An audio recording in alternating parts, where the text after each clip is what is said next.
Today, to my right, are somewhat icons. They are icons in the space, and that's Bob Ingram to my far right and Bob Brown right next to me. And we're going to be talking with you over the next few times together here, going for gold, and how we can bring together corporations and minority-serving institutions to work hand in hand and side by side to create outreach and channels of access for all.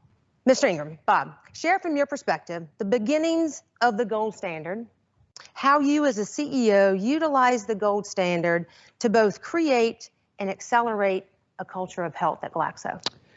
Well, Mary Liz, when we first convened 20 years ago, we were largely a group of CEOs in the pharmaceutical and life science industry.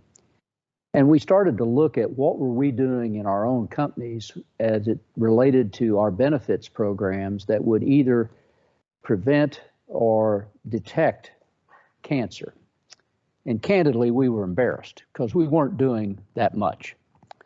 And out of that quick analysis, we identified these 5 pillars, if you will, that still, albeit further refined, drive this effort today. And cancer, like every disease, the best thing is to prevent it. And if you can't prevent it, then to detect it early and navigate patients to the best treatments available. And by doing that, you not only achieve a better clinical outcome for the patient, but it's a good business decision because as a payer, it will save you money.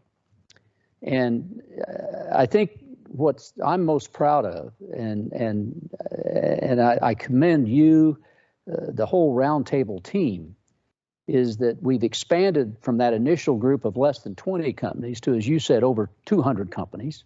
We impact 7+ million lives. And you used the word culture. It's easy to talk about culture. In my experience, and my good friend Bob Brown and I have served together on a couple of corporate boards. And in my experience, the reason mergers and acquisitions seldom deliver their promise isn't because you don't get cost savings. It's because you can't meld together 2 different cultures and create a new culture that everybody's proud of. And if there's one theme, but more important, one important thing that people can come together on quickly, it's health. It's the most important thing in our lives. It's the most important things in my life aren't my things. It's my health, my family, and my friends. And I count my blessings. But too many of us, myself included, take our health for granted until we're faced with a health crisis. And I think the gold standard is a great model for how a corporation or a company or a private enterprise or an academic institution can make health the cornerstone of your culture and accelerate good health. And so I'm enormously proud of not just where we started, but where we've come to, and I'm excited about where we can go. We need a lot of help. We need more information. We need more Absolutely. Of what Bob Ingram has put us together here to do over all these years. And we just need a lot more vigorous things going on in our communities across the country to deal with cancer, because cancer is a mega problem, not major, it's a mega problem. That's right. And it deals with people at every level. I don't care how poor you are or how rich you are.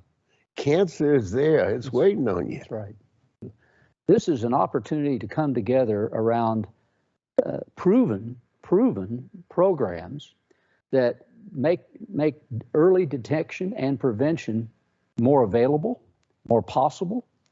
And I think success to me is at the end of the day, we reduce the incidence of cancer. Through research, we find better answers to prevent it and treat it.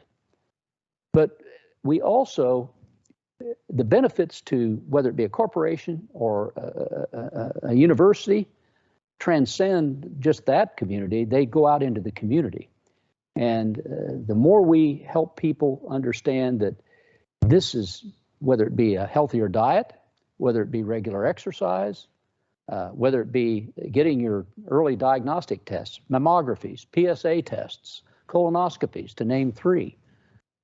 make those readily available and make sure people understand that it's user-friendly and it's the best thing you can do for yourself and your family. So I've rambled, but I think that to me is the ultimate measure of how successful not only we are, but how we as society are. Our obligation and leadership is, as I said earlier, a privilege, and it's also a responsibility.